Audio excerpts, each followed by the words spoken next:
두렵다면 진리가 아닙니다. 진짜 자유를 주는 알을 찾아서 낭독과 사유가 어우러진 테리토스 오디오북 옥성호의 진리 해부.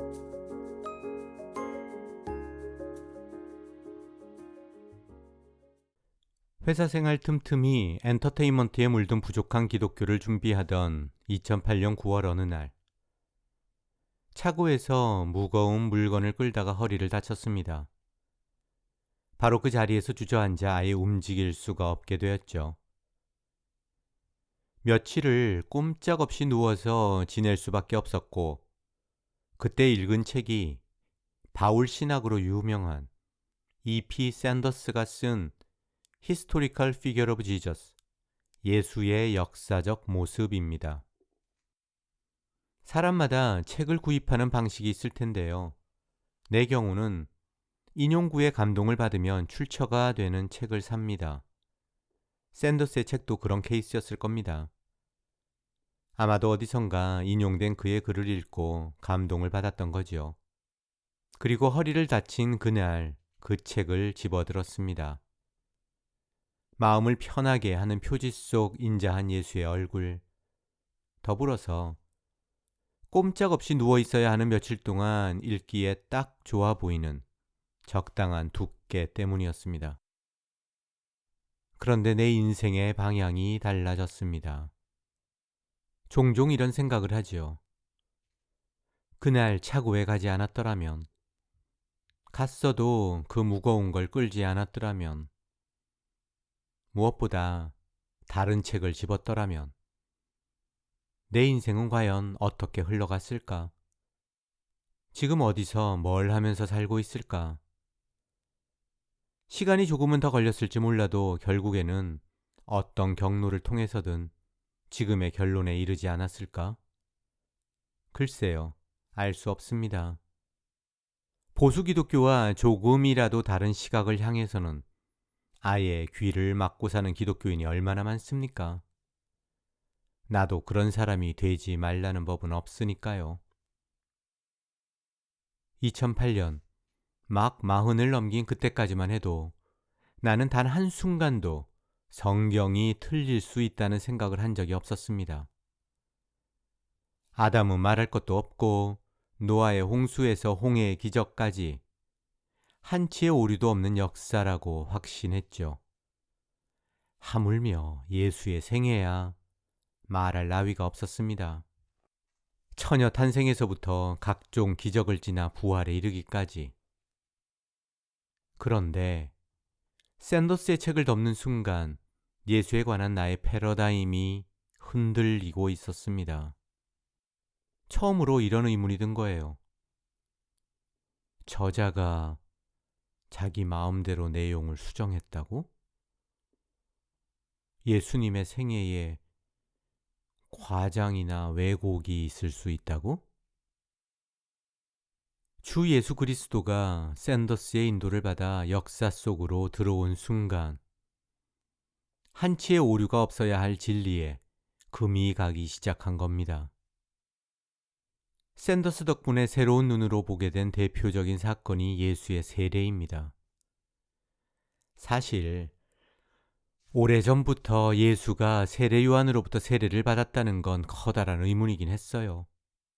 세례를 준다는 건 죄를 사한다는 건데 세례 요한이라는 일개 인간으로부터 세례를 받았다는 게 아무리 이해하려고 해도 납득이 안 가더라고요.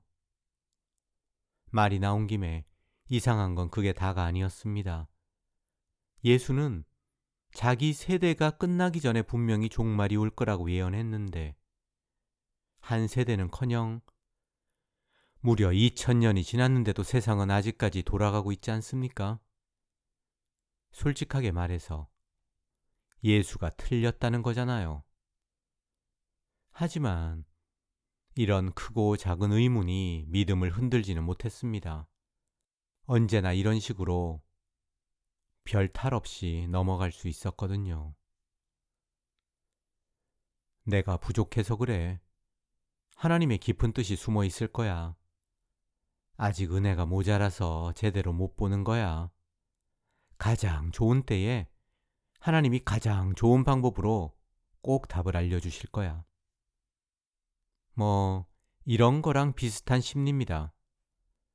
평생 알고 지낸 불알 친구와 동업을 시작했다고 칩시다. 그런데 몇 달 지나지 않아 친구가 회사 돈을 횡령한다는 소리가 들리는 거예요. 에이, 그럴 리가 있어? 걔를 알고 지낸 세월이 얼만데. 절대 그럴 사람이 아니에요. 목에 칼이 들어와도 남의 돈에 손을 댈 위인이 아니라고. 친구를 정말 믿는다면 더더욱 제대로 조사해서 헛소문을 깨끗하게 잠재우는 게 맞지 않습니까? 그런데 믿는다는 명목으로 오히려 회피하는 거죠. 성경에 대한 나의 태도가 딱 그랬습니다. 뭐라고? 성경에 오류가 있다고? 무슨 소리야? 그게 말이나 돼? 성경은 진리야. 성령님이 쓰신 하나님의 영감으로 기록된 완전한 진리라고. 아무리 상식적인 의문이 생겨도 이런 식으로 넘어갔습니다. 하지만 생각해 보세요. 은혜에 차고 넘쳐서 책까지 썼다고 해도 나도 사람인데 성경을 읽으면서 어떻게 질문이 생기지 않았겠어요. 그러나 소위 말하는 은혜의 콩깍지가 쉬니까 너무도 뻔한 모순인데도 도통 그렇게 보이지가 않는 거예요. 죄가 많은 곳에 은혜가 넘친다는 이상한 소리처럼 이해가 안 갈수록 오히려 더 주님을 찬양하자는 식의 헛소리까지 나오더라고요. 하지만 지금 생각하면 당시에 그런 식의 내적 합의가 가능했던 건 반드시 믿음이 좋아서만은 아니었습니다. 아무리 질문이 생겨도 결코 파고들려고 하지 않았기 때문이죠. 두려웠던 걸까요? 스치는 바람에 신앙의 지붕이라도 날아갈 것처럼 바로 믿음의 빗장을 단단히 걸어 잠궜습니다. 더불어서 우리는 하나님을 이해해서 믿는 게 아니다. 믿기 때문에 이해한다. 이렇게 말한 어거스틴을 떠올렸죠. 인간 주제에 하나님을 이해하겠다고? 그게 가능이나 한 소리야? 교만하기는. 그냥 입 다물고 믿는 게 바른 자세야. 생각해봐. 내가 어거스틴 발 뒤꿈치나 따라갈 수 있겠어? 어거스틴이 그렇다면 그런 거지. 뭐가 더 필요해? 샌더스의 책으로 돌아가죠. 예수의 세례와 관련한 샌더스의 논지는 단순했습니다. 예수의 세례는 역사적인 사실이다. 왜냐고? 당혹성의 기준에 부합하거든.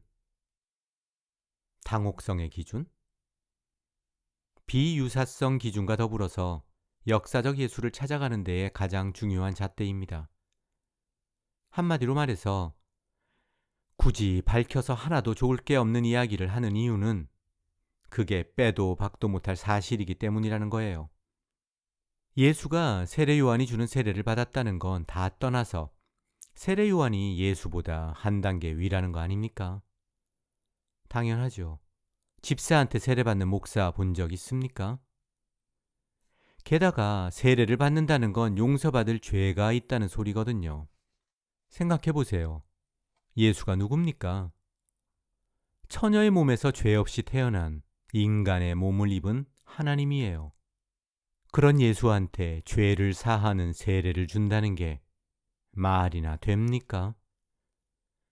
고등학교 축구선수가 손흥민한테 가마차기 슈팅을 가르치는 것과 뭐가 달라요? 세상에 모욕도 이런 모욕이 없는 겁니다. 그러니까 예수가 세례받은 사건은 그를 하나님이라고 믿는 신자를 매우 당혹하게 만든다는 거죠. 그런데도 복음서에 실렸다는 건 도무지 뺄 수 없는 역사적 사실이기 때문이라는 거고요. 그게 바로 당혹성의 기준입니다.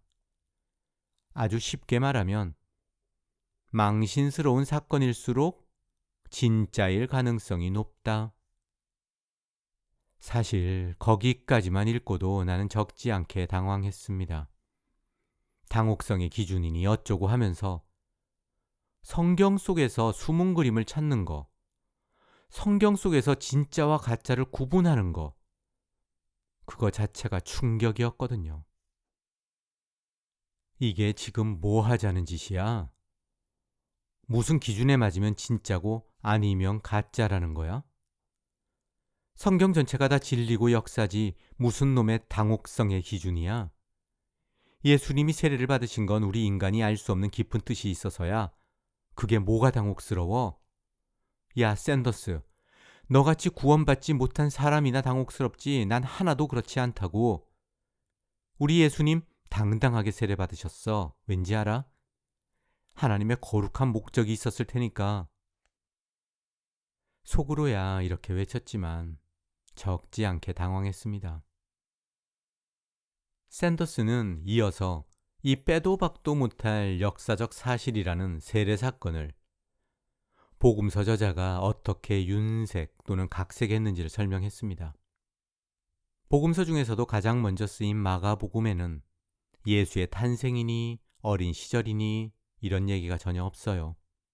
처음부터 바로 세례 요한으로부터 세례받는 장면이 나옵니다. 그리고 물에서 나올 때 하늘에서 음성이 들려요. 너는 내 사랑하는 아들이라 내가 너를 기뻐하노라. 이건 예수의 귀에만 들린 소리입니다. 그러니까 중요한 사실은 예수는 세례를 받고 하늘의 목소리를 듣고 나서야 비로소 내가 누구라는 것을, 나의 사명이 뭐라는 것을 알게 되었다는 거예요. 원래부터 알고 있었다면 굳이 새삼스럽게 너는 내 아들이다, 이런 음성이 들릴 이유가 없잖아요. 예수가 메시아의 정체성을 가지고 공생애를 시작한 시점이 세례를 받은 직후라는 말을 하기 위해서 마가복음 저자는 복음서를 바로 이 장면부터 시작했다는 겁니다. 따라서 마가복음 저자에게는 예수가 세례받은 게 부끄럽거나 당황스러울 이유가 전혀 없습니다. 예수는 그냥 사람일 뿐이며 성육신한 하나님, 처녀의 몸에서 난 하나님, 이런 존재가 전혀 아니거든요. 그리고 예수의 삶은 세례 전과 세례 후로 나누어지는 거고요. 그런데 마태복음에 가서는 달라집니다. 아마도 예수의 신격화가 필요해진 시점이었고, 또 마가복음 저자와는 전혀 다른 종파에 속한 게 분명한 마태복음 저자에게는 세례가 진짜 당혹스러운 문제였어요. 마태복음 저자, 마가복음을 베끼면서 그 부분에 손을 댑니다. 예수를 높이기 위해서 장면 하나를 삽입하는데 세례받겠다는 예수를 말리는 세례 요한입니다. 세례를 받으려는 예수를 요한이 말려 이르되 내가 당신에게서 세례를 받아야 할 터인데 당신이 내게로 오시나이까. 누가복음에 가면 상황이 조금 더 발전합니다. 글쎄요, 발전이라는 단어가 적절한지는 모르겠네요. 하지만 한 가지는 분명해요. 누가복음 저자에게는 세례 요한이라는 특정 인물이 예수에게 세례를 준 것 자체가 대단한 모욕이었나 봅니다. 그래서 세례 요한을 아예 감옥에 넣어버려요. 예수가 세례를 받기는 하는데 누구로부터 받았는지 도무지 알 길이 없어요. 그럼 요한복음은 어떨까요? 요한복음 저자에게 예수는 하나님 자체입니다. 하나님이 인간에게 세례를 받는 건 당혹성의 원칙이고 나발이고 아예 일고의 가치가 없는 헛소리예요. 신성모독이죠. 그래서 세례 이야기 자체를 없애버립니다. 세례 요한이 세례를 베푸는 현장에 예수가 나타나기는 하는데 세례를 받지는 않아요. 대신 예수를 향한 세례 요한의 신앙 고백이 쏟아집니다. 보아라, 세상 죄를 지고 가는 어린 양이다. 나는 물로 세례를 베풀지만 예수는 성령으로 세례를 줄 것이다. 예수는 하나님의 아들이다 등등. 그리고 자기 제자들도 다 예수에게 보냅니다. 한마디로 세례 요한이 항복 선언을 하는 거죠. 지금까지 살펴본 내용, 원래 내가 다 알던 거였습니다. 그런데 샌더스의 설명을 듣고 보니까 전혀 새롭게 보이는 거예요. 그냥 그러려니 하면서 무조건 아멘 하면서 보던 본문이었는데 내 눈에서 무슨 거풀이 하나 툭 하고 떨어지더니 복음서의 속살이 훤히 드러나는 겁니다. 예수님이 세례를 받은 건 다 인간이 모르는 하나님의 깊은 뜻이 있어서야 이러던 나였는데 아무리 밀어내려고 해도 이런 생각이 드는 거예요. 아니 정말로 성경 저자한테 세례가 문제가 됐던 거야? 그래서 살인자가 증거가 될 만한 흔적을 지우는 것처럼 어떻게든 예수님을 높이고 세례 요한을 깎아내리려고 발버둥을 친 거야? 정작 중요한 건 이 질문이었습니다. 그래서 있던 일도 삭제하고 없던 일도 만들었다는 거야? 아니, 이런 첨가나 왜곡이 가능하다면 이게 무슨 하나님의 말씀이야? 그런데 세례는 단지 시작에 불과했습니다. 조금 지나지 않아 결정타가 날아왔어요. 공관복음서 속 예수의 죽은 날짜와 요한복음 속 날짜가 하루가 차이 난다는 사실이었습니다. 이건 도무지 충격이라는 표현으로는 부족한 하늘이 무너지는 것 같은 느낌이었어요. 공관복음서에 따르면 예수는 유월절을 맞아 양을 잡아서 제자들과 만찬을 하고 빌라도에게 잡혀서 죽습니다. 그런데 요한복음에 따르면 예수는 그보다 하루 앞서서, 그러니까 유월절 만찬을 하지 못하고 죽어요. 샌더스의 설명은 명확했습니다. 예수를 어떻게든지 유월절 어린 양으로 만들어야 했던 요한복음 저자는 양 잡는 시간에 맞춰서 십자가에서 죽게 했다는 겁니다. 하기사 요한복음에 따르면 세례 요한이 예수를 보고 뭐라고 했습니까? 보라, 세상 죄를 지고 가는 어린 양이로다. 샌더스는 이렇게 결론을 내리더군요. 요한복음 저자는 신학적 필요에 따라서 예수의 사망 날짜를 수정해야만 했다. 그러니까 예수는 저자에 따라서 목요일에 죽을 수도 있고 금요일에 죽을 수도 있다는 거예요. 양고기를 먹고 죽을 수도 있지만 아예 자기가 어린 양이 되어버리기도 하고요.